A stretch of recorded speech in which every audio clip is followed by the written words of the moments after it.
Bismillahirrahmanirrahim. In the name of Allah, the most gracious, the most merciful. وَأَمَّا بِنَعْمَةِ رَبِّكَ فَحَدِّثْ. As for the favor of your Lord, report His gifts to you. On this video, I'm going to talk about the PLAB pathway to the UK. My name is Asma Shaboon.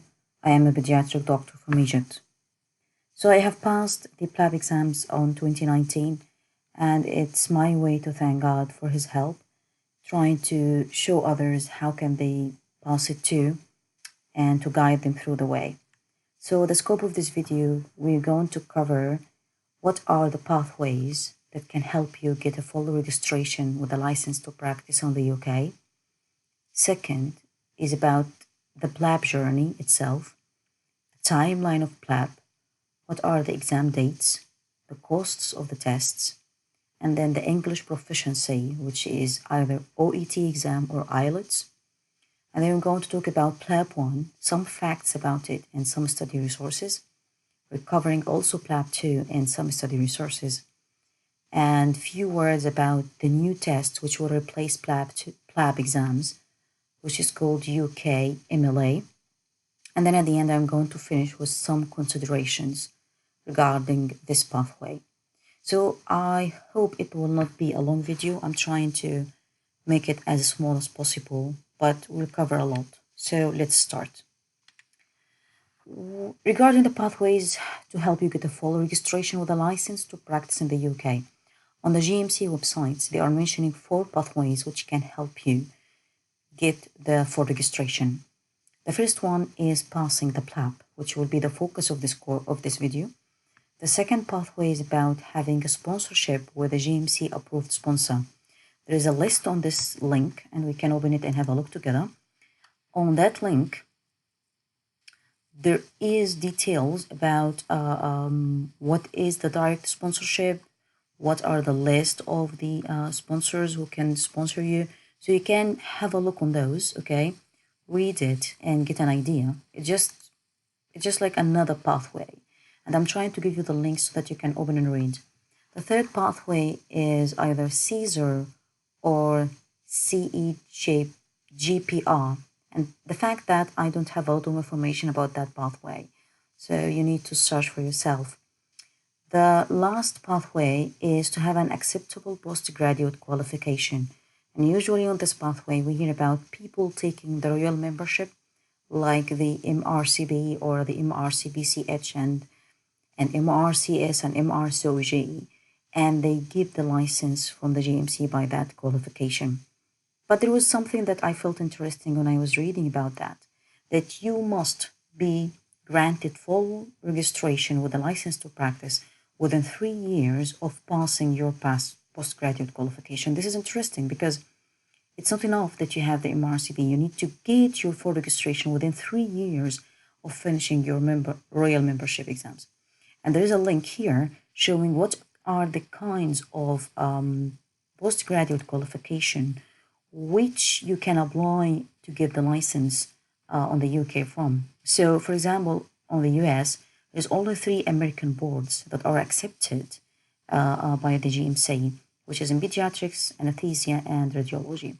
New Zealand, or Canada, Europe, there's few countries that have some postgraduate qualification accepted. What about the UK ones?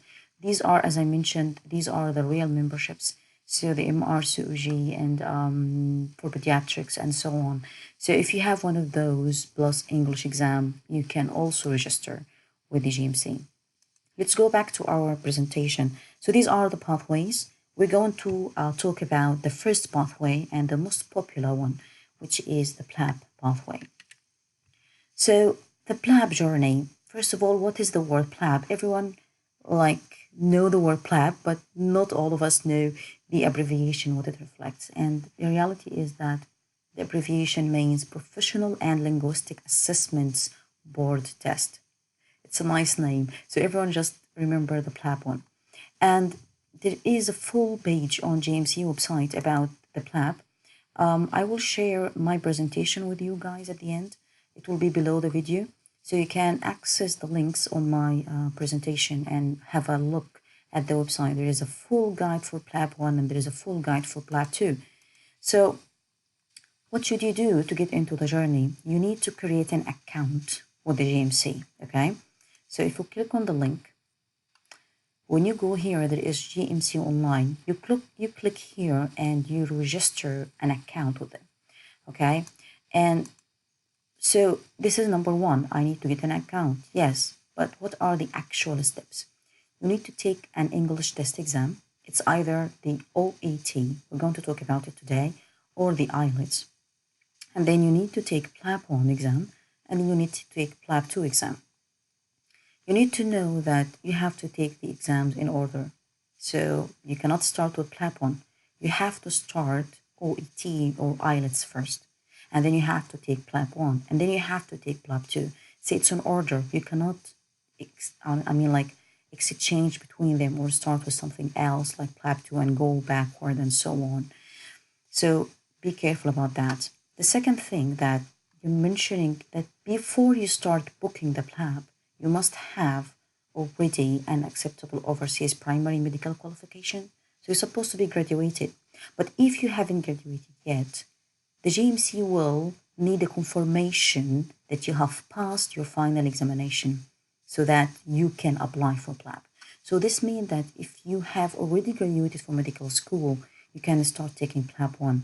But what if I finish like 6 years or 5 years of medical school and I'm now taking my internship or foundation year? Can I not take PLAB exams? No, you can. You can take the OET and IELTS, and you can take PLAB 1 if you show that you have passed your final exam on the 6th year. So you can take PLAB 1 and PLAB 2 during internship year. You just need to finish your exams, which has been usually, on Egypt, for example, the last exams on the 6th medical year on the Faculty of Medicine. So also a notice you need to focus on is that you have to pass each step before you can book the next one. So I cannot book PLAB 1 while my OET or English test results has not yet been published. So if I took OET, I have to wait until the result is published and I passed to book PLAB 1. And if I took PLAB 1, I cannot book PLAB 2 until I take PLAB 1, wait for some time until the result is shown up, and then I can book PLAB 2. All this is important because of your timeline. You need to consider when you will take your exams. Sorry, I was drinking some water. I think teaching is a little bit hard. So let's go. So let's go about the timeline that I was talking about. You have PLAB 1, PLAB 2. So PLAB 1, the exam dates. When can I take PLAB 1? Okay. PLAB 1, you can take it on different countries. You can take it in the UK, and there's some international also places that can offer PLAB 1 exam. There is like around 13 countries that you can take the exam in. And the list is here. So if we click here, you will find the full list, okay, of all the countries that offer PLAB 1 exam. Okay, so you can take in any one of those, plus the UK. The dates for the exam for PLAB 1 is on March, June, September, and November. So it's 4 times a year, okay? And you need to book by these dates. Where did I get that information from? From the GMC website on that link. So you will find that table there. It's just like I shared the table because I want you to know that PLAB 1 exam is held 4 times a year. So when you plan your timetable of when you take your exams, you have to consider, will you find a place on one of those or not? About PLAB 2, exam dates are not shared on the GMC website like PLAB 1. They only appear on your GMC account after you pass PLAB 1. So when you take PLAB 1 and you have your GMC account and you log into it, once your result for PLAB 1 is published, then you can see the dates and the places that you can take PLAB 2. You have to notice that PLAB 2 is only done in the UK, and it's also on the city of Manchester. Before, there was only one center for the exam, so it was very hard to get a slot. But now they have last year opened another center, so now there is 2 centers in Manchester City for PLAB 2, and it's now easier actually to get a place to get PLAB 2 exam. So it's good news for us. You have to take some few things into consideration, which is if you fail, unfortunately, and I hope it will never happen, but if you fail PLAB 1 or PLAB 2, you can book to take the exam again.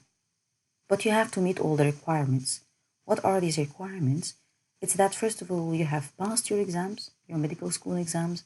Second thing is that you have still a valid English test, okay? The OET or the IELTS. And you have to know that you can attempt to take the PLAB 1 or PLAB 2 maximum of 4 times. So you cannot take it more than 4 times. If you want to take it a 5th time, there's a long process that is mentioned on the GMC website. But I don't think that anyone will actually go through this unfortunate event, because the PLAB is actually a doable exam, and I believe usually you will pass it from the first time. So let's visualize the timeline for the PLAB and how long will it take and what are the time consideration you need to know. So let's see, we mentioned that the process is you take OET, and then you take PLAB 1, and then you take PLAB 2, and then you start the registration process with the GMC. When you take OET exam, you have to know that the validity of the test is 2 years. Any English exam, either OET or IELTS, they only have 2 years of validity. And you have to make sure that this exam will be valid until registration gets approved. So it means that you need to finish all this process until the registration finish within 2 years from the date you took the OET exam. What happens if I took the OET and for any reason I couldn't finish PLAB 2, or I finished PLAB 2 but I couldn't finish the registration before 2 years is finished after OET? Now you need to retake OET to get a valid OET to get the registration. And sometimes this happened to some people. They took the English exam, they finished the PLAB and everything went well, but to get the registration, because the validity of the test is already expired, they need to take registration again. You need to take the OET before the registration again. Okay? So this one is the first consideration in your timeline. Be careful about the 2-year validity of the OET. And then you take PLAB 1. So I took OET, result is released, excellent. I booked PLAB 1, I took it, excellent. And then I have to wait for 6 weeks to know did I pass it or not, okay? And after I get the result after 6 weeks, then I can book PLAB 2, okay? So I passed PLAB 1, I got the result, and I'm planning to take PLAB 2. How long am I allowed to take PLAB 2 in? I mean, like, can I take PLAB 2 after 6 years from taking PLAB 1? No, there is a limit. You have only 2 years to pass PLAB 2 from the PLAB 1 date, not from the result date, from the PLAB 1 exam date. So I took PLAB, for example, in January 2020. I can take PLAB 2 until January 2023, I think. 21, 20, 21, 22. So I can take it until January 2022. After that, I need to repeat OET and PLAB again, PLAB 1, to be allowed to take PLAB 2. Okay, so you have 2 years after PLAB 1 to take PLAB 2 in.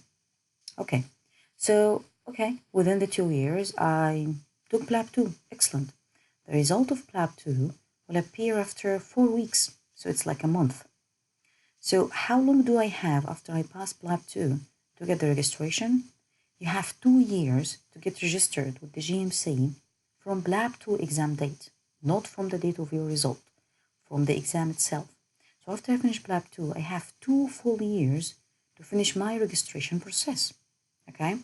So if you think about it, you always have 2 years validity after everything. After OET, you have 2 years validity to finish everything. After PLAB 1, you have 2 years to get PLAB 2. After PLAB 2, you have 2 years to get registration. But am I really going to take all these years to finish it? No, that's the timeline. That's the validity time of things. But usually the timeline is here. Like, how long will it take me really to finish it? So, of course, everyone is different, and it differs between people, how much they need to spend on studying and so on. But usually, for the English test, especially if it's OET exam, it takes from 2 weeks to 3 months. And I think this depends on your level on English. So if your English is really good, probably 2 weeks will be fine. Okay. Myself, I prepared for it in 2 weeks. Okay. Some people might need more time, like 2 to 3 months. So it depends on you. For PLAB 1, usually it's from 5 weeks to 4 months. So it also depends on you. Are you a fresh grad? Have you been a lot on medical practice? Have you been away from practice for a long time? All these factors will account to, is it going to be a short time period or a long time period to prepare for PLAB 1. For PLAB 2, it's usually from 1 month to 3 months maximum, I think. You might need more, but usually that's the average.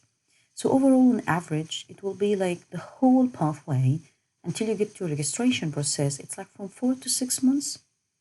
You need to take into consideration with this overall that it depends also if you will find the slot, because sometimes you need to book your exam, but you will not find a free slot to book your exam. So you might be delayed. It might take more than 4 to 6 months, not on the preparation itself, but to find the place to take your exam in. But you need to know that overall for a study and preparation, everything, maximum it might be 6, or even if you need to give it more time, it might be 7 months. Okay, let's go next. And now we need to cover something new, the costs, which is the painful part of it. So, like overall calculation, I have calculated the cost if you consider taking an academy for PLAB 2 exam or without taking an academy. So if you will take an academy, it will cost around 3,749 sterling pounds. But without an academy, you subtract 500 for the academy cost, and it will be like around 3,250 pounds. So let's like divide that and see how this calculation came from. So by the way, this calculation is from the start of OET exam until you finish your registration. Okay. So let's go. OET exam costs like 305. The IELTS depends on where you take the IELTS. So if you take the IELTS in the UK, it costs around 175. And by the way, this is the IELTS academic version. And it differs. I mean, as I mentioned, in different countries, it costs less. So in Egypt, for example, I found it costing 141 pounds. So just to clear things out, these costs and these numbers are calculated on January 2020. So costs might differ, might change with time, might increase. I don't know. So take these numbers and always follow up the official guidelines and official websites to see if there's a change of the cost. So let's go back. So PLAB 1 until March 2020, the next March, it is 235. But from April, you see there is a little bit of a change. It will be 239. For PLAB 2, it's 860 until March, but then it increased like 15 pounds. So it will be like 875 from April. For PLAB 2, you have to consider that it's not only that cost. You need to travel to the UK, to Manchester, to take the course. So you need to consider the flight to the UK. Usually the flight will be from 350 to 600, might be more than that or less. It all depends on the airline you are using. It also depends like where are you traveling from, which part of the world. So there's a lot of consideration, but usually the average will be like 450 to 500 pounds. If you're going to take an academy, it usually will cost around like 500 pounds.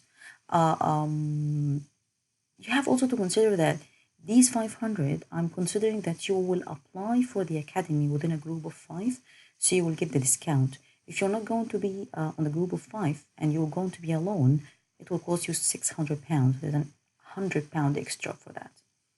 Of course, you'll need an accommodation because most of the academies are on the UK. So you will travel to the UK, take an academy there.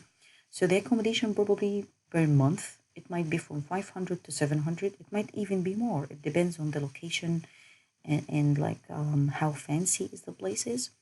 At that point, I also need to mention that I think I made a miscalculation here because I didn't subtract the 500 for the accommodation from the total money here. So this amount, we need to subtract 500 from this again. So it might be 2,900 or 2,800 pounds without an academy. Yeah, because I didn't remove that one. So without an academy, it will be around 2,800 pounds. Okay, sorry for the mistake. So I mentioned the accommodation 500 to 700, and this is for a month. So if you're going to stay for a month in the UK, living expenses from 100 to 300. It depends how you will live. Are you going to cook or not? Will you always depend on restaurants for food and stuff like that? And are you like using transportation to reach your course, or is just like at a walking distance? All these factors will sum up here. And then there is some sort of verification process for your credentials away from the PLAB exam, and it's called the EPIC verification. So the EPIC, you need to open an account for EPIC to check that your medical diploma is original. To open an account, it will cost around £101, and for each credential, you will need 73 pounds. Usually, you only need to verify one credential, which is your final medical diploma. So it's only will cost that. And then, so after I finish PLAB and all this story, you need to register with the GMC, and this will require around 399. We can say 400, and this is the cost until March, this March 2020. But from April, you see, there's a lot of money coming on. It will be 406. So the sum up of this, it's like if it is with an academy, it will be 3,750.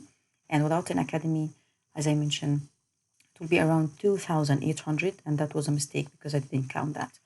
Okay, so that's the cost. And let's start with the first step of the pathway, which is the English proficiency test. So we have two tests. You can take the OET or the IELTS.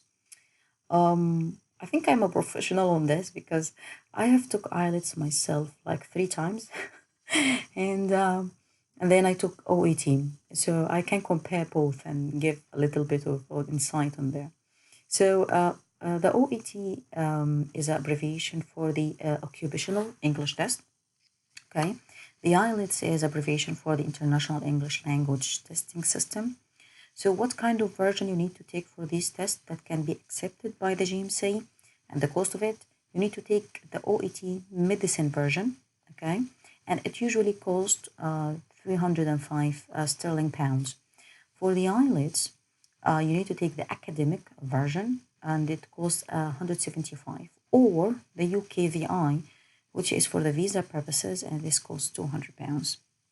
So the sections of each exam is similar. It's reading, listening, writing, and speaking.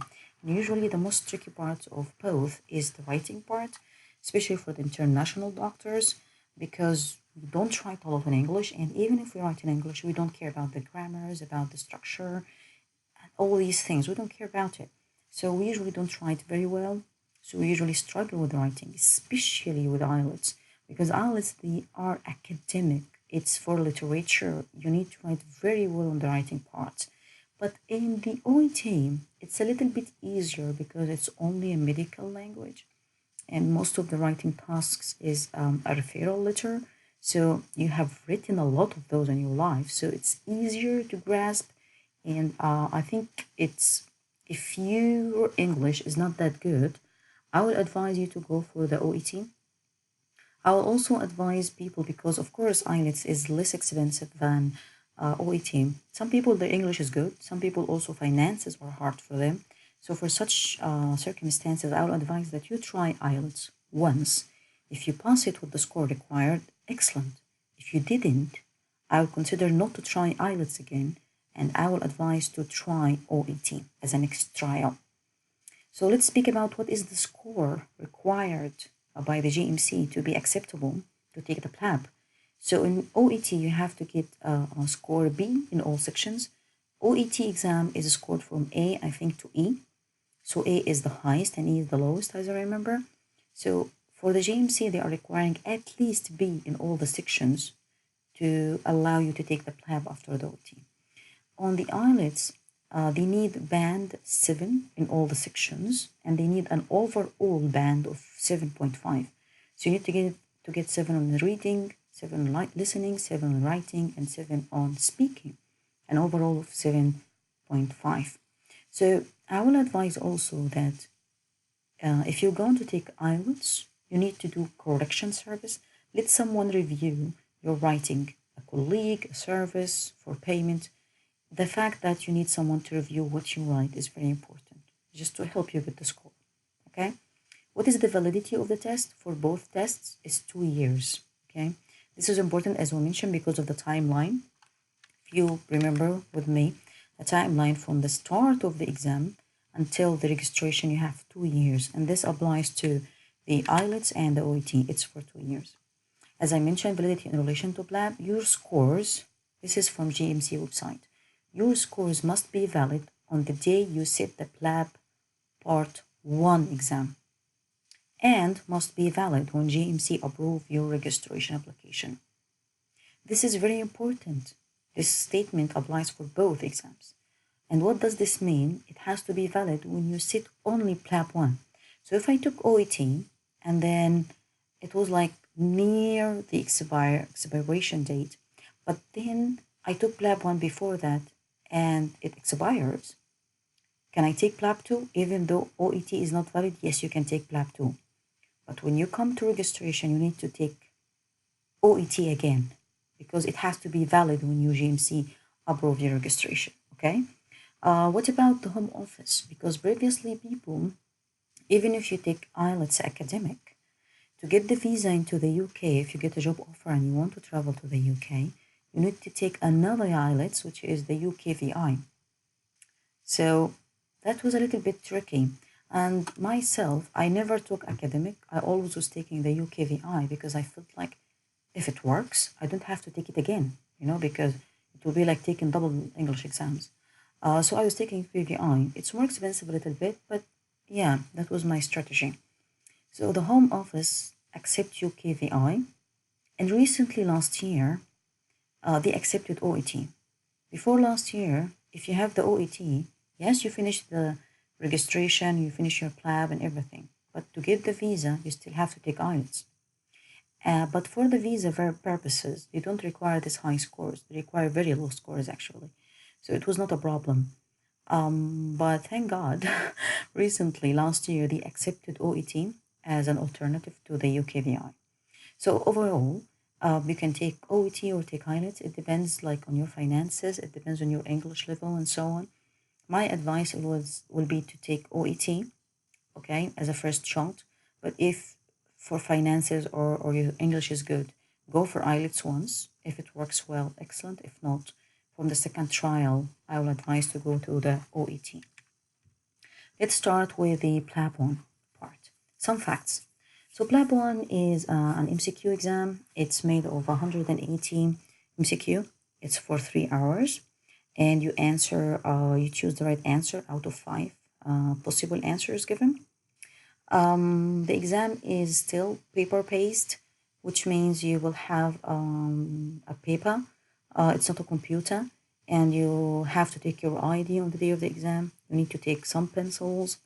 They usually will not provide those, but if you forget anything and ask them to provide, they will. But usually you have to bring your pencils, your erasers, and the sharpener with you. You can also bring a bottle of water. It has to be just on a clear bottle, so it doesn't have any label outside. Usually, your results, as I mentioned before, will be released 6 weeks after your exam date. And there's a nice table on the GMC website mentioning that if you took the June exam, for example, your result will be released on August, this date. If you took in September, it will release in October on this date, and November it will be released on this date. So it's like giving you an idea, and even the time of it, exactly the hour of it. It's a nice one. So what about the score? I mean, what is the pass score? So the question is 180. When I know that I passed, if I get 120, 150, what is the pass score? There is no strict pass score. They use something called the Angoff method. So it's a method that experts sit down and decide like, is this question the average candidate can choose the right answer for it or not. So it's a little bit sophisticated system. That means that with each exam date, each question list, there will be a different pass score. Okay, so you will know if you are passing with this or not when you receive your result report. You will check it out, and they will tell you at that moment that you have passed. Your pass score is this, and the pass score for the whole test is that. Okay, so you don't need to worry about what is the actual score because it differs. So, for example, on my exam, the pass score was 120. Before that, it was 117. I mean, like it's differing. So it depends on the day of the exam itself. So, what are some of the sources? There is something called PLAB blueprint for PLAB 1 and PLAB 2. This is really important. One of the biggest mistakes I noticed about people going through the PLAB pathway that they don't even check the official website. They don't even open the GMC website. There is a blueprint for PLAB 1 and 2. And this blueprint is mentioning all the topics that you will be tested on. Okay, you need to have a look because these topics you will be asked on them on PLAB 1 and even in PLAB 2 clinical. So it's very important. I put a link here so you can have a look on it. So the blueprint, what is the blueprint? Using the blueprint for candidates, you go for the one with the candidates and have a look at here to understand how can it help you to prepare for the test, and then you can download it. So there is a PDF version, Excel version. Download that one, guys, and have a look to it. Okay. What's nice also about the GMC that they even give you sample questions for PLAB 1.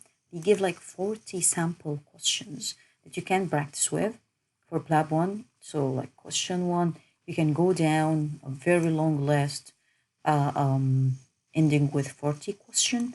This is important. Practice them. It will give you an idea. Okay. So sample questions.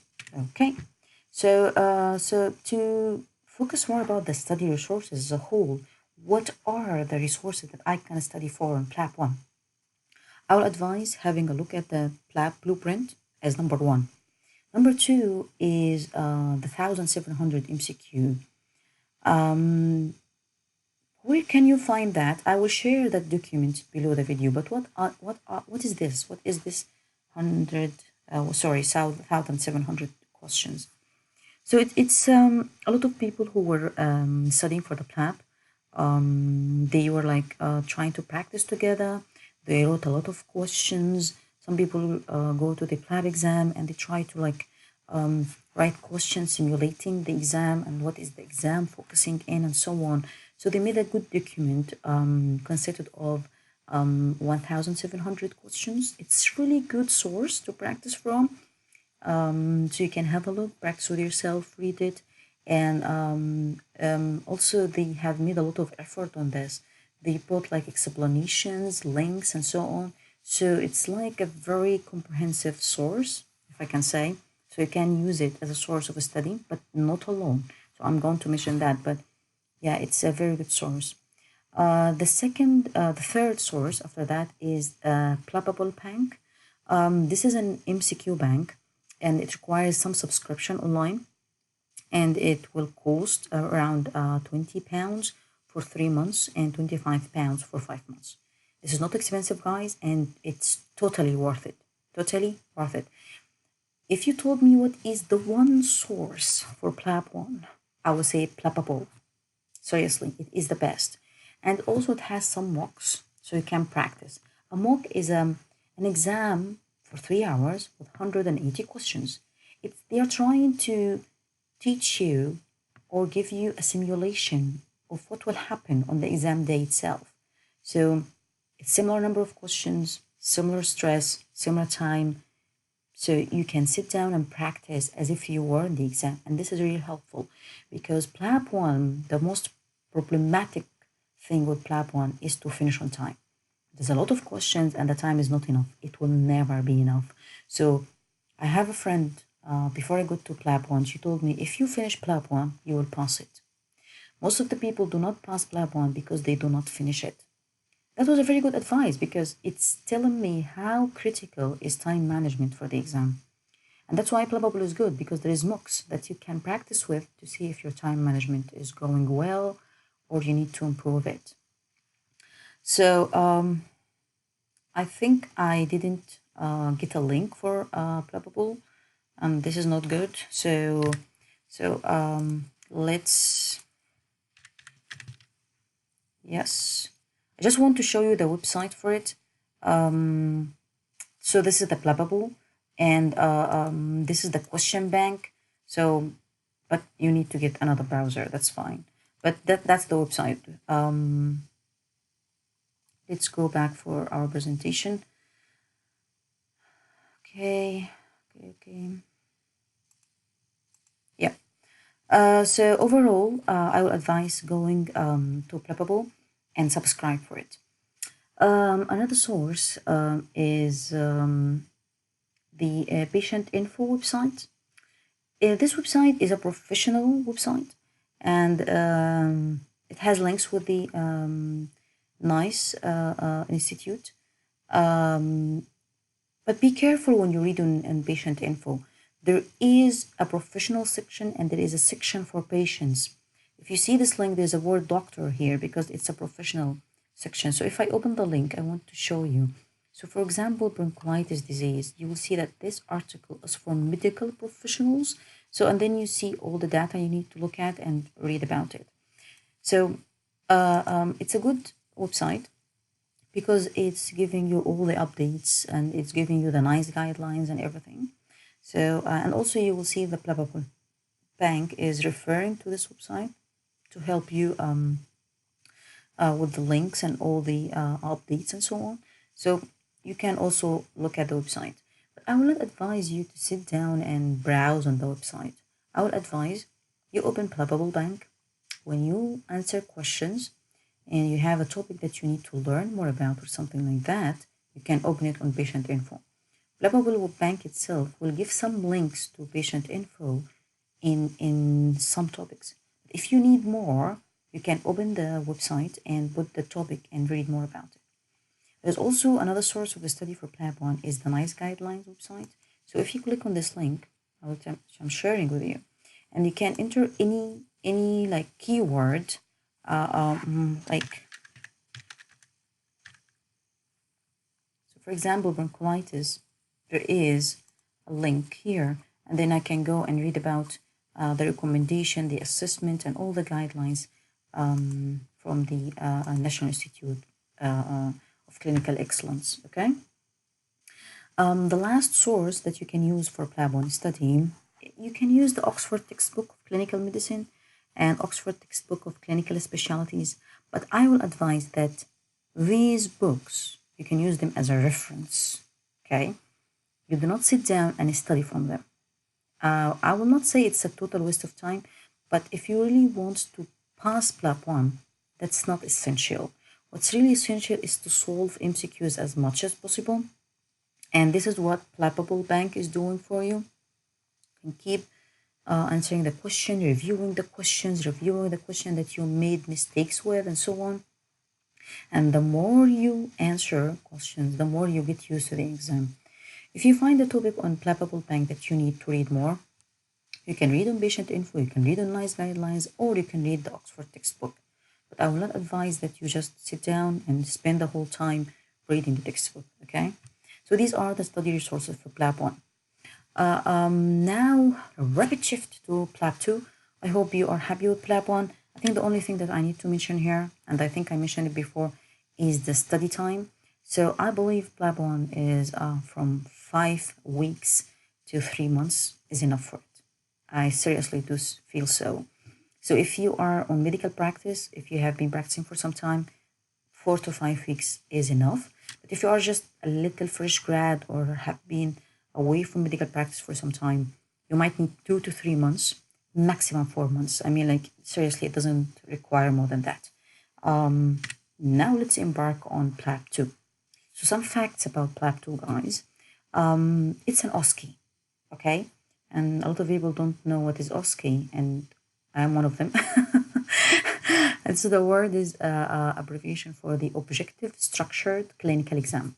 It's simply clinical scenarios, okay? And most of the time it's emergency setting or outpatient clinic. So the exam is for 3 hours and 10 minutes. It's 18 scenarios. So you will have like 18 patients to deal with. And each scenario lasts for 8 minutes. So time management is important, 8 minutes only for each patient. And you will have between each scenario, because you have 18 scenarios, there will be some time between the scenarios. How long do I have between the scenarios? You'll have like a 1.5 minute between the scenarios to read the instruction and the patient information, which will be next to the door before you enter to the scenario. I will give you a small advice is that always consider that it's only 1 minute, not 1.5, because yes, you have 1.5 minute, but half minute will go on knocking the door, getting into the room, or leaving the room, going to the next station. So always half a minute will be lost. So you only have 1 full minute to read the instructions. If you count yourself of having 1.5 minute, you'll probably have a big problem because you will not finish reading the instructions before each station. So practice that you have only 1 minute in front of the door to read the instructions, okay? By the way, this video is not comprehensive about PLAB 2. I think I'm trying to give an idea about it, but if I will do a detailed video, it will be a separate full video for itself. But I will try to speak as much as I can to highlight important things today. And let's hope for the future, there might be a future series. Let's discuss this later. So anyhow, back to the structure. So there is 18 scenarios and there is 2 rest stations, which means you will have 8 minutes twice during the 3 hours as rest. So in total, the stations will be counted 20, okay? Don't panic, don't say, oh my God, there are 20 stations. No, the fact is they are counted for 20 because there is 2 stations. You will not have patients, but you will have rest, okay? How are you going to be tested for PLAB 2? I feel like this is critical and you must read it, guys. I mean, like, seriously, you should never go to PLAB 2 without knowing how you will be tested. The mark will be on 3 domains: data gathering, technical assessment, and this part alone contain almost everything: history taking, physical examination, all the procedures, all the investigation you will do. You see, all this is only 1/3 of what you will be marked for. So even if you do all that and you didn't focus on those, you failed. That's critical. You just fail. You see how critical it is. So you need to cover this part, which is clinical management, which is like reaching a diagnosis with the patient, trying to explain something to the patient, putting a plan for the management of the patient. That's important. So if you do that, good.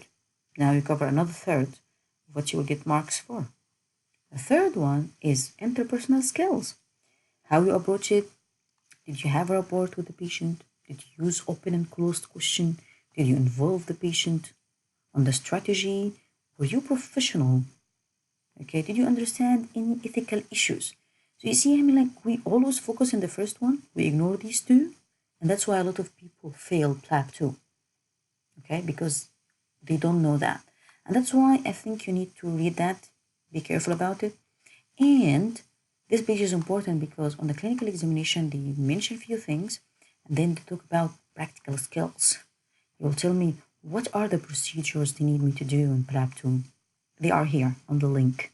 Check the blood pressure, venipuncture, insert a cannula, calculate the drug dose, IV injections, mixing drugs, IM subcutaneous injection, CPR, sutures, ECGs, X-rays, respiratory function test, urinary catheterization, taking a cervical smear, disposal of sharps. Oh my God, this is important. And what about the interpersonal skills? You see, explaining diagnosis, breaking bad news, dealing with anxious patients. So this page is critical, and usually people go for PLAB 2 without reading that page. Just like going to fail, I don't know. So read that page, guys. See how will you be tested. Another very important page is another page. The examiners themselves mention that there is top tips on how to avoid common errors on PLAB 2 exam. There is common errors, okay, that happens on PLAB, and the examiners themselves felt like they need to write a topic about it, and they wrote that document. It's like, do this and don't do that. Don't say everything you tell me will be kept confidential. Oh my God, we usually use that phrase in our practice, but it's wrong, because you will discuss things with your team. You will discuss things with the medical team, okay? You will discuss it with the consultants. So you can't say everything will be confidential between both of you alone. You don't say, may I ask you a personal question? What? Sometimes we do these things. So examiners saying, don't do that. Don't say, may I ask you some question? Is that okay? So what I mean, read this document, learn, because you do the mistakes that the examiners themselves say, don't do it. Okay? Okay. Also, they gave on the GMC website some sample station practice. Have a look at it. All these links, guys, I'm sharing them because they are important. So there is a scenario here for a station and telling you what the examiner is looking for, as we mentioned, data gathering, clinical management skills, and interpersonal skills. And what you need to show to pass, this is like the parts that they need to see to make you pass. The medication you'll talk about, the recommendation and other stuff. So have a look at that sample. Last link is very important. I didn't see that link before I go to the exam, and I have that form on the exam date. So I will advise you guys to have a look. This is a sample prescription chart that you will see in a PLAB 2 exam. So if you have a drug prescription, IV fluid prescription, this is the document exactly. It will look like that. And you will have to fill drugs on it, okay? So my advice would be print this document, okay? And learn how to write the drugs on it.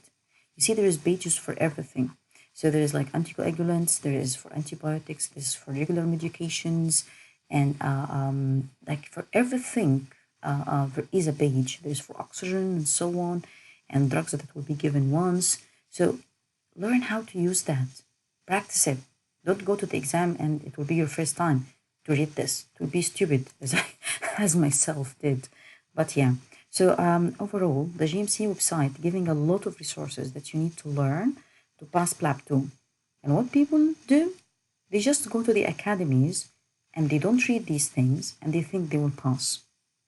If you don't know those things very carefully, you will not pass, okay? So this is very important. Let's continue the facts.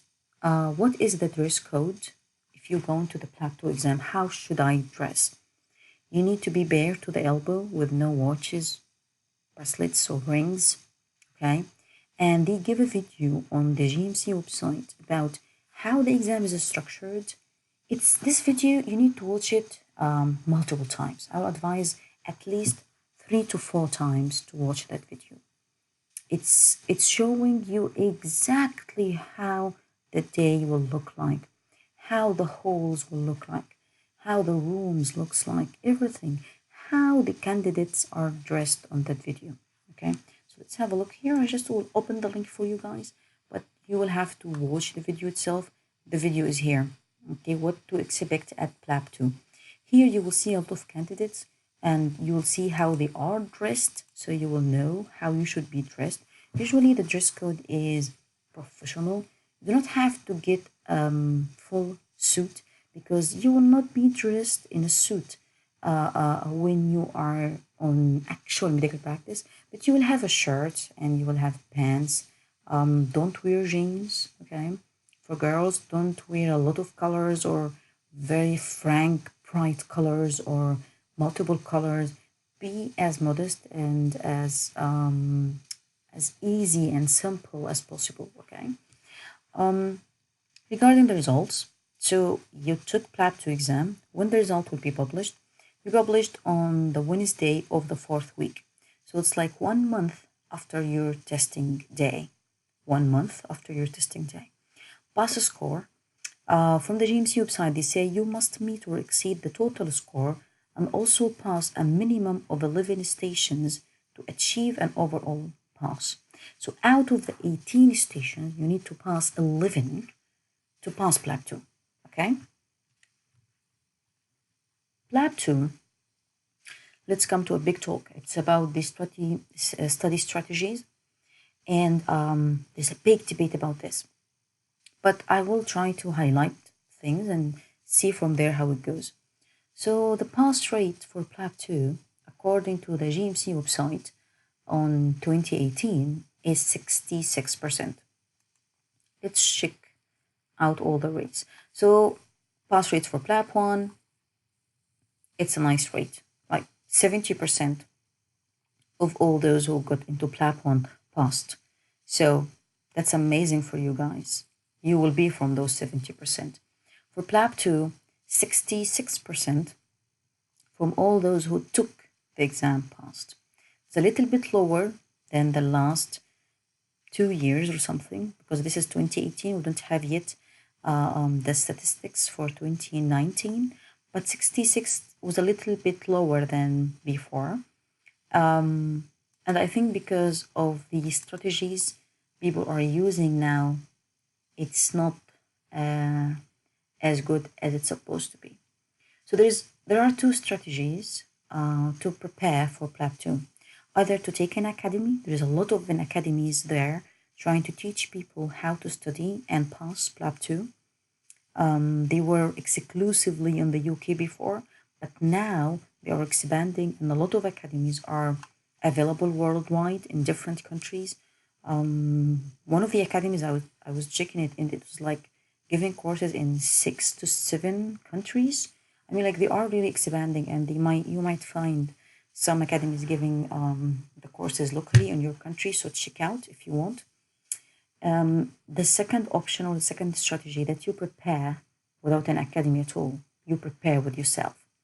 So if you will take an academy, which academy shall you attend? Oh my God, that's a big debate and a big controversial topic. But overall, I would say it doesn't matter. The reality is it doesn't matter which academy you attend, because if you think the academy will be the cause that you pass or fail, you will probably fail.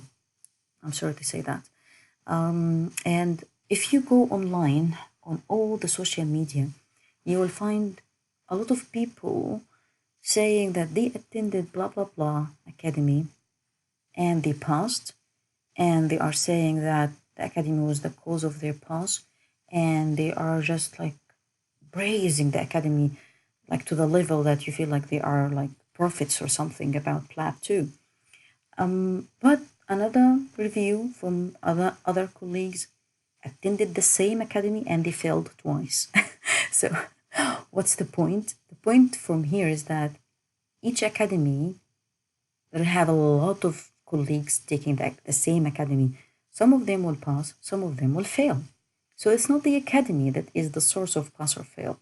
It's a helping thing, but if you think it's the reason, you're wrong. Okay? So it depends on a lot of things that if you will pass or not. So let's talk about comparison between the preparation for PLAB 2 with academy and preparation without an academy. So I will compare them on the time that you probably need to do to pass, the cost, the benefits, and the pitfalls of both pathways. So going to the time,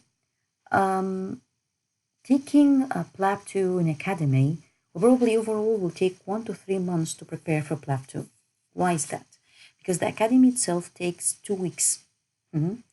And after the academy, you will need 2 to 3 weeks or even a month or more to practice after the academy. It's not a good decision to take the academy and go immediately to the exam, unless, and I stress here, unless you were practicing for 2 to 3 weeks before you go to the academy. Okay, but if you just go for the academy for 2 weeks, I will advise to practice for some time before you actually take the exam.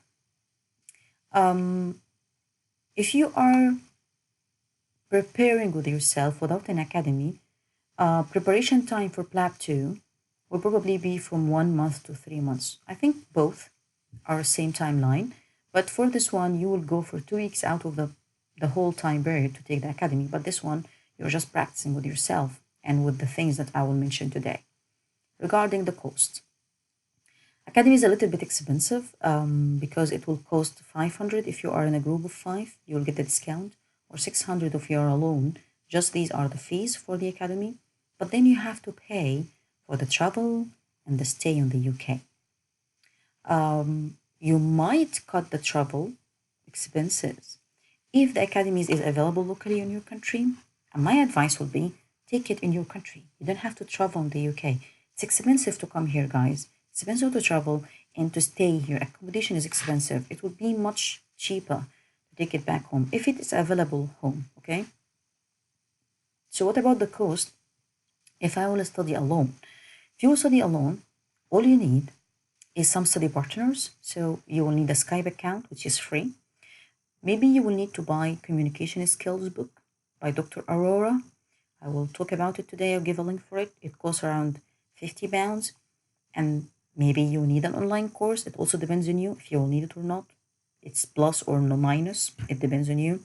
And one course I will talk about today, it costs around £25. Okay. So yeah, this will be all of it, like 75 pounds. That's in case you need the courses. I will advise to buy the communication skills book, by the way. So £50 if you're studying alone, I will advise it to pay this £50 and get that book. But about the online course, it depends. Okay. So we can say like £50 is a mandatory thing. Other costs, let's discuss about it. About the benefits of taking academy.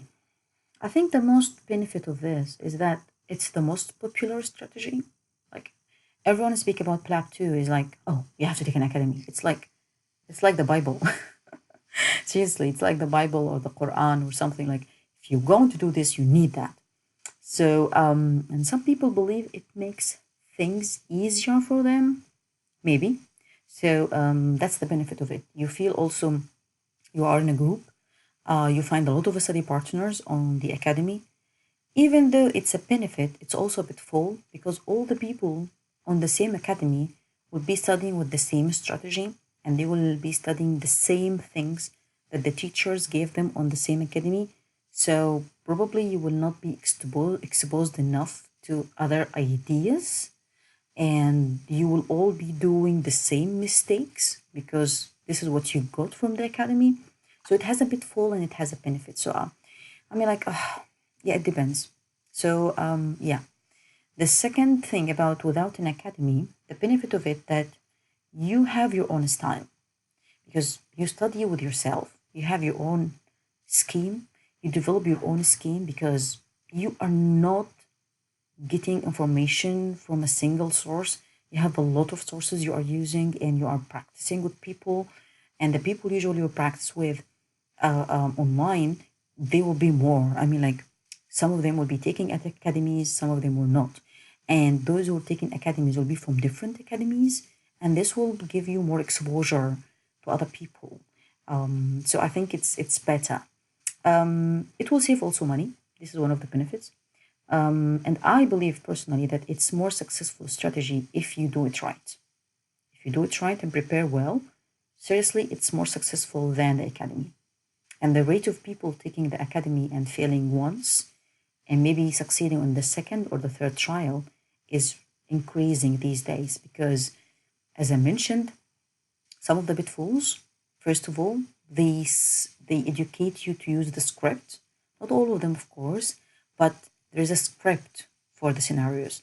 And the problem that most of the doctors try to save the script, and that's a big, big, big mistake. They are giving the scripts, all the academy is giving a script, not to save it, guys. It's just as a guidance, okay? But what happens is that doctors use it as the Bible, as I mentioned, and they just practice how to say it exactly as it is on the book or the material they got on the academy, and this is hurting them because examiners on PLAB 2 knows the scripts. They save the scripts. They have heard it multiple times. So seriously, it gives a very bad impression. The second pitfall of the academy, that it is teaching you scenarios. So it's not teaching you a scheme or approach. No, it's teaching you mainly a scenario. You get this, you do that. You get this, you do that. And PLAB 2 exam, because medicine is limitless, there's a lot of conditions, like literally, you can combine many conditions together and create limitless number of scenarios. PLAB 2, because they know that academies is teaching scenarios, PLAB 2 exam is always changing. And even if you follow groups and see people writing about what they got on the exam, what they think about the stations, you will find that the stations are completely changing and the scenarios are changing. And that's a good thing. But for the people taking the academies, it's a really bad thing because they are not prepared. If they go to a scenario that they haven't practiced at all, they panic because they don't have a scheme of what they should do. And the reality in life, I mean, you are a doctor. You do not study scenarios. You study conditions, study diseases, and then you go to deal with it. So anyhow, I think these two things are big fault. Now, scenarios on academies has crossed 350 scenarios, and they need to cover all these scenarios to teach you how to deal with them within 2 weeks.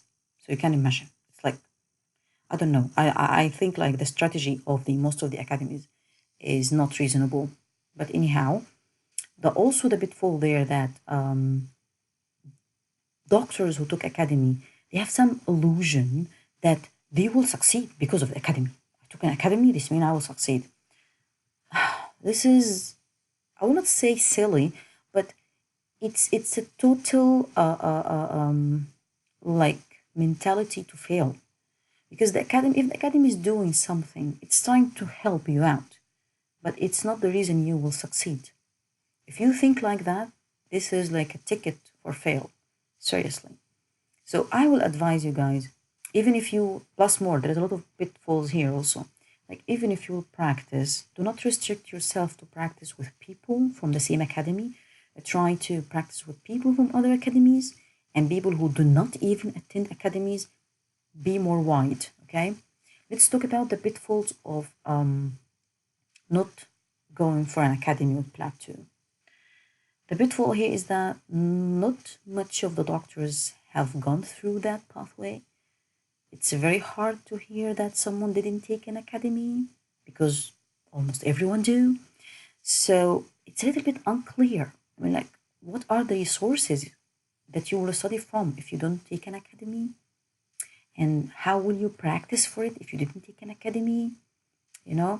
And will you find someone to practice with? Is your strategy a successful strategy?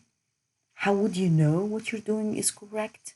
There's a lot of like ambiguity, if we can say, on the strategy of going without an academy. Guys, this table I created from my own experience for PLAB 2. So I applied for one of the academies because everyone told me you have to get an academy, otherwise you will not pass PLAB 2. So I applied for one of the best academies, that they are calling it one of the best, and I paid, and then I attended 2 days. Not even full days. I attended the morning, I couldn't handle the day, I left like after half day. And the second day I told myself, now, relax. The only first day was a bad day, but they're going to be on track, things will be fine. They will teach you scheme or approach and so on. And then I went second day, it was horrible. And then I felt like, no, that's it. So I left. I didn't continue the academy. So I just attended like 2 days, not even 2 full days, and I didn't go anymore. I didn't go again for the 2 weeks. I didn't attend any mocks with the academy, nothing, zero.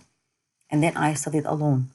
So that's why I made this comparison. And today I will speak about this pathway, which is without an academy. So, what are the resources that you can study from in PLAB 2 without attending an academy? So this is at a glance, because if I'm really going to tell you in details, I need a full video for this, and maybe on the future, as I mentioned, I will talk about it. But let's discuss it at a glance. Number one, for history taking, what are the resources? You need to develop your own personal scheme, okay? About how can you take history. I have my own scheme, okay? And I have made a video before about it. I took before, like on 2016, I took USMLA CS exam. It's also the clinical part of the USMLA.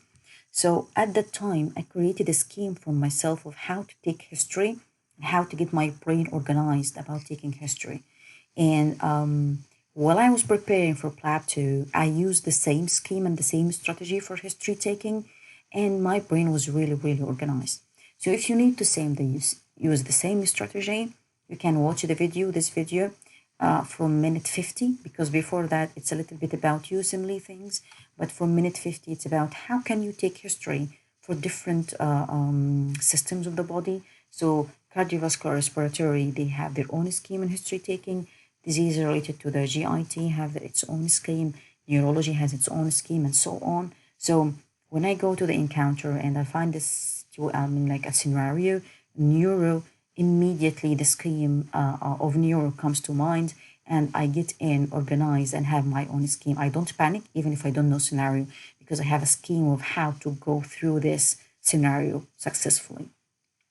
So I have some notes for this scheme, and I shared the document of my scheme below the video on the video description. Also, below this video that I'm recording right now, I'm going to share some documents.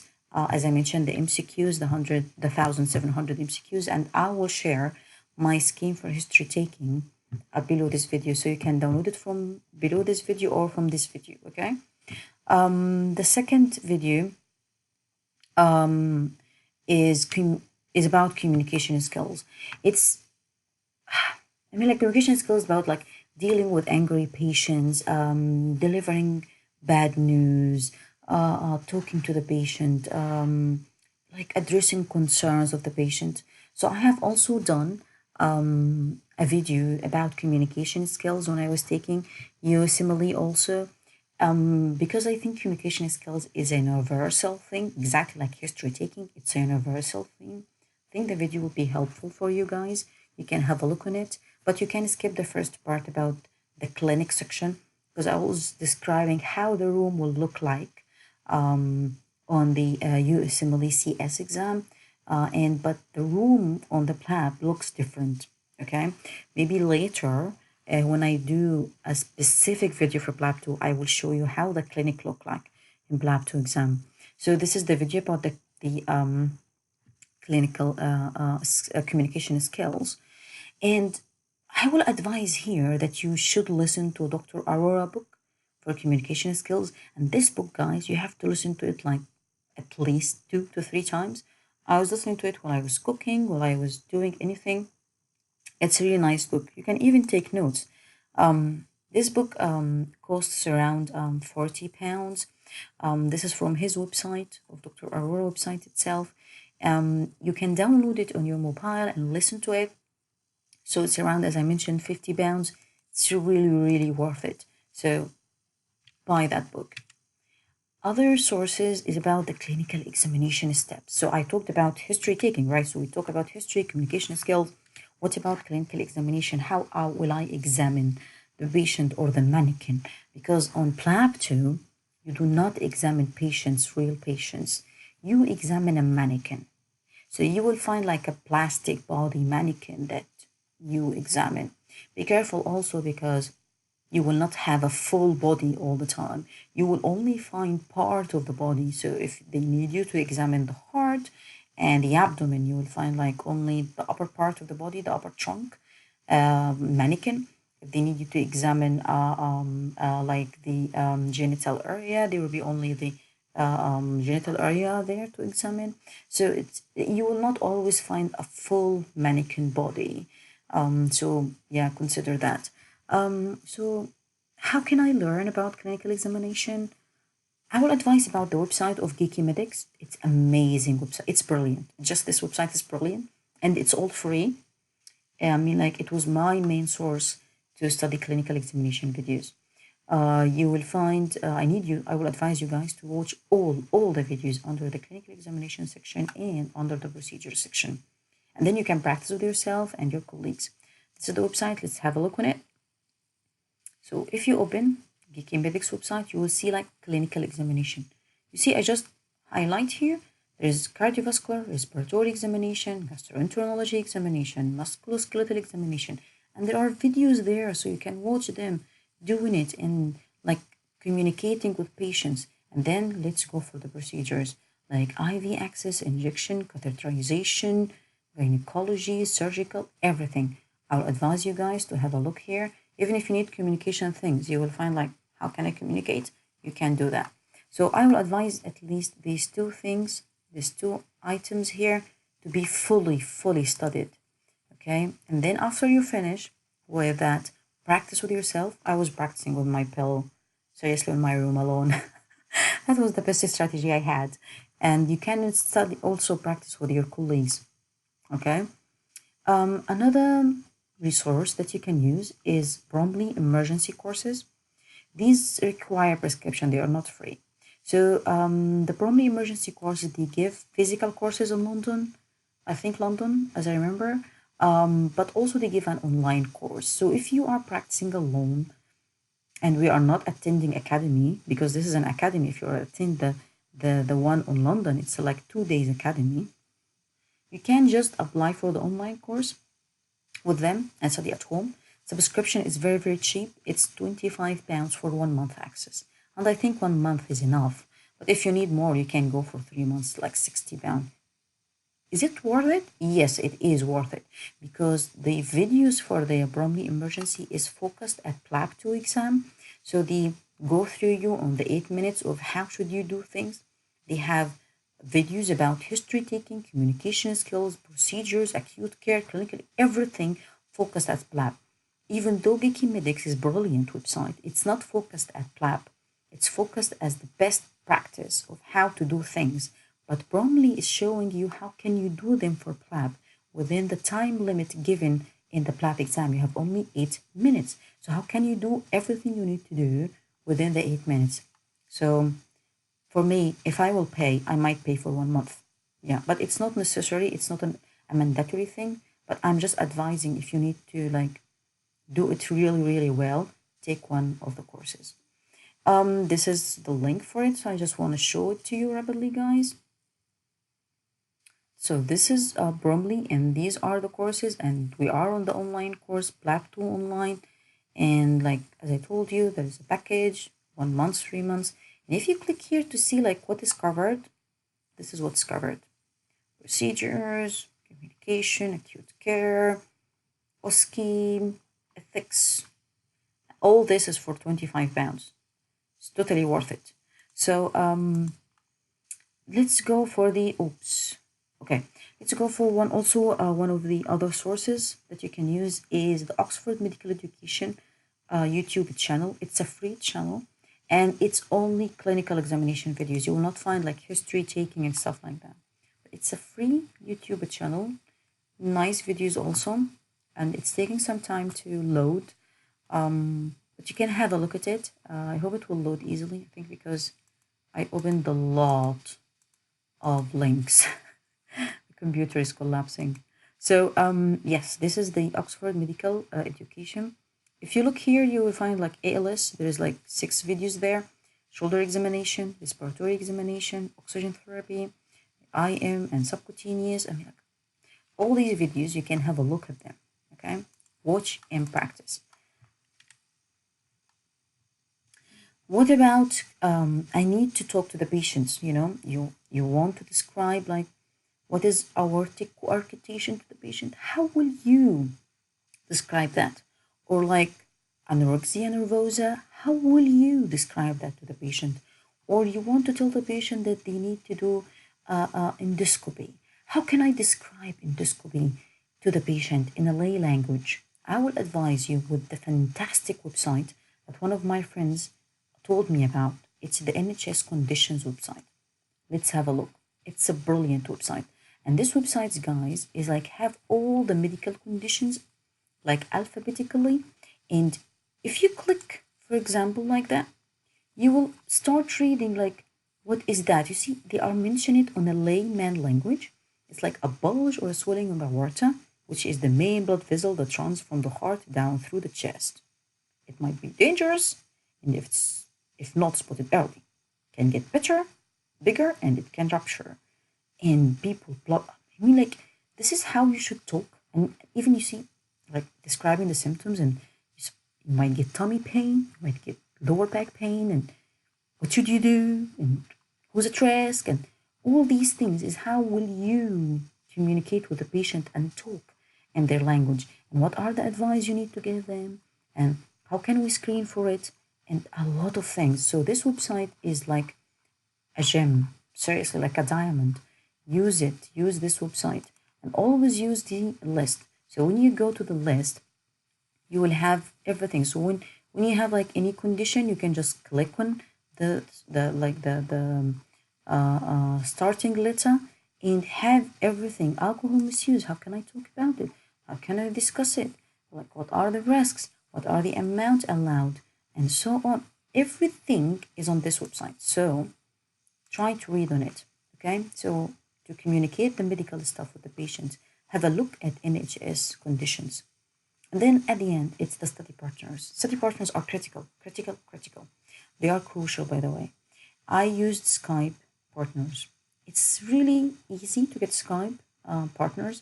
Just go to the social media and ask if there are anyone interested to practice with you for PLAB 2 online. And I actually practiced everything with them, even the examination part. I was practicing that online. I was like saying, so now I need to have a look at your chest. There is no like scars, there is no bulges, there is no blah, blah, blah. So I was like verbalizing what I was doing as if I was doing it practically. You can also search for some people in the area or your country to prepare for PLAB 2 with you. The easiest thing is that before your exam, you can arrive to the UK like a week before the exam or 2 weeks if you can, and you can meet a lot of people here physically to practice with. But you need to get some study partners. Myself, I didn't practice physically with anyone. I actually took only 2 weeks to prepare for PLAB 2, and with God help, I passed. That was like a God blessing. But I have like four to five Skype partners. We were meeting like 2 to 3 hours a day. I met with them like for 5 days, and those days, 5 days were really really important in my preparation. We're done. Thank God, we're done with PLAB 2, and I will have a small talk about what is UKMLA. So PLAB 2 is the test that you get now to get for registration with the GMC. There are some news that this test is going to change, and it's going to change soon on the early 2023. Okay, so there is a link on the GMC website. I'm just going to open it to show it to you guys. Speaking about what is this UKMLA, Medical License Assessment, okay, and some data for the UK medical students, and our data is here, international medical graduates. You need to read those things, and if there's any update about this topic, it will be written on that page. So keep following it up. But I will tell you what is up to date at the end of January 2020. The UKMLA will apply to both UK medical graduates and international medical graduates. So anyone took medicine, study medicine in the UK, and anyone study medicine all over the world to get into the UK and work as doctor in the UK, both have to take the UKMLA. Notice that now British people who took or any graduate who took medicine in the UK do not read PLAB exams. Only internationals read PLAB. But for the UKMLA, the rules are changing. Everyone has to take the exam. It's a little bit like the USMLA, the United States Medical License, because the USMLA, both Americans who took medical school on the US and those international both has to read the USMLA. So UKMLA will be similar. This system of the UKMLA will start at early 2023. On the system, on the website, on the GMC, they say that you still need to get an English test. So UKMLA doesn't mean that you don't have to take OET or IELTS. No, you need to take OET or IELTS, and then you will take UKMLA exactly as PLAB. And what I'm writing right now is literally taken from the GMC website. So it's made of two parts. The first part is called Applied Knowledge Test, ACT, okay? So the ACT or AKT exam, literally this bold section is literally taken from the GMC website. It's cool. So they are describing it. They are saying it's on-screen MCQ, and the type of questions will be like the current PLAB 1. Amazing. So in other words, this is my words now, it's equal PLAB 1, but on a computer. And that makes sense because until now, I was telling you guys, it was on a paper and a pencil, an eraser, and the whole world is now computer-based, and the UK, it's still paper. So it makes sense. This is acceptable change. So ACT will be PLAB 1, but on computer. Okay? Okay. So let's go for the second part. The second part called Clinical and Professional Skills Assessment. SEPSA. Yeah, I'm like, I know that I'm not supposed to say SEPSA, but I will say, so it's CPSA. So on the GMC, they are writing practical assessment, and it will be similar to the existing PLAB 2 exam. So in other words, it's equal PLAB 2. So that's it. So people are panicking about UKMLA, but what GMC is saying, it's just PLAB 1 on a computer, and it's also PLAB 2, but it's not only for IMGs, it's also UK medical graduates. Both of them will take it. So they are just renaming it. So on the GMC website, they're saying, so what if I passed PLAB 1 before 2023? In that scenario, you don't have to take the whole UKMLA from scratch. You just can progress to take the SEPSA.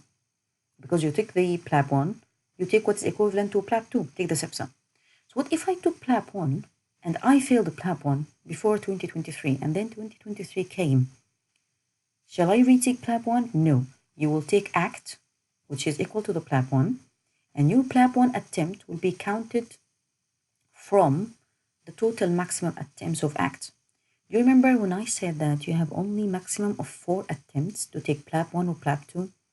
Okay, the GMC until now didn't decide what is the number of the maximum attempts you can take for the UKMLA exams. But they said if you failed on PLAB 1, this failure will be counted as 1 attempt from the ACT. Okay, so what if I took PLAB 1, I passed it, and I take PLAB 2, but I failed PLAB 2 before 2023? What should I do? You just have to take PLAB 2 again. But shall I take PLAB 2 itself? No, you will take the SEPSA, the one that replaced PLAB 2. And the one you failed, the PLAB 2 attempt, will be also counted from the total maximum attempts for the SEPSA exam. Okay, so this is all about UKMLA in a nutshell. It's a PLAB exam with new names, and for PLAB 1, it's just on the computer. Some consideration, and I'm almost done with the video now, thank God. First one is EPIC verification. We didn't talk about how will you register with the GMC, the details of registration and so on, but you need to know that for registration, you need to do EPIC verification, and you need to verify your primary medical qualification, which is ACA or AKA, the medical diploma certificate. Be careful that this process of verification might take from 2 to 3 months long, so it's a very long process. So my advice would be that you start this process of verification while you are preparing for PLAB 2. So once you are done with PLAB 2, you probably will be done with the verification, so you will be ready for registration and not be delayed for the registration for this process. Another consideration is with the registration also is that try not to have any gap during the internship year. The GMC really seriously do not like to have any gap in the internship year, and you need to provide a lot of paperwork to clarify why did you have a gap. So try to be careful about this and try not to have a gap during your internship year. I have received some questions from some colleagues, male colleagues, about how can they arrange their PLAB tool or PLAB timeline with the Army service. I will say that I'm not the best person to answer this question because I have not personally gone through that. But I will always say the best advice would be to consider the validity of the PLAB exams while you are planning and preparing for your timeline with PLAB exams. Because if you remember the slide that I showed, which is, if we go here, this slide is critical, guys. I mean, like, if you look here, the timeline of the 2 years validity, the 2 years validity, the 2 years. Consider this while you are having your Army service. Think about, like, how can I fit this in? What should I do? And how can I organize my time around it? So this will be the overall advice. You might also consider, if you, for example, take PLAB exams during your internship year, and then you have to serve the country and go for Army service, I will advise that you do the registration, because you're supposed to do the registration within 2 years from PLAB 2 exam, and you should consider that you give up your license. Because when you finish and you register with the GMC, you do two things. You get full registration with a license to practice. So you have an option that you can stay in the register, but you give up your license. And when you give up your license and you pay small fee every year, okay, with the GMC, then after you finish your Army service or any condition you have in your life, you can then restore your license, okay? And this is an option you can consider. So you will finish everything, you will finish PLAB, you will finish registration, and then you give up your license until you finish your Army service. I give a link here about this process, the whole process of how you give up and you restore your license. You should have a look and read through this link to learn more about it. So I need to summary now because I feel like it took a lot of time, but I hope it was helpful, guys. I just need to emphasize again and again and again, PLAB is doable. It's really doable, and I'll advise you to go for it. PLAB 2 pass is about the practice, okay? And attitude. Attitude is very important. When you go to the PLAB 2 exam day, you have to get the attitude that you are the doctor, these are the patients, and you're just trying to help them. You are just trying to save your patients, help them, okay? If you have that attitude, and is that like it's a usual day on my clinic or my hospital, you will be fine. You will really be fine. You don't have to show off. You don't have to act. No, be yourself. Be a doctor, which is you. I will also say it's very important to have study partners. Study partners are a key to pass. It's not the academy that is the key, but study partners are the key. So practice with study partners. I also want to say that it's a great experience. It is really a great experience. So be happy during the journey and keep faith that you will pass it and go through that successfully. I would also advise that you help others during the way, because I believe that God will help you in your way if you help others, and try to share the knowledge. I mean, like, I learned from others and I'm trying to share with you what I learned. And if this process keeps going, we will all succeed. Why to succeed alone? Let's succeed together, okay? So even though I finished this video, maybe there's future plans with God's will, that I know there's PLAB 2 preparation thing is so sophisticated, and a lot of people haven't heard about how can they do it without an academy. Even though I shed light today about it, but I'm not sure if I will be able in the future to make a video with more details about how can you pass PLAB 2. Maybe I will do another video about the GMC registration process and how can you get your first job in the UK, and also about training. Can you get into training, especially focus with beads specialty, because it's my specialty. But yeah, let's see, maybe this will happen in the future. So overall, I want to thank you all for listening to me. I hope this video was helpful. Make sure that you check on the description below the video. You will see some documents, including this PowerPoint presentation, the 1700 MCQ, and my history taking scheme. You have to look at those and make sure that if you have any question, you can post it down there. Let me know, what do you think? Was it helpful or not? And let's help each other. Thank you so much for listening, and have a lovely day. Bye bye.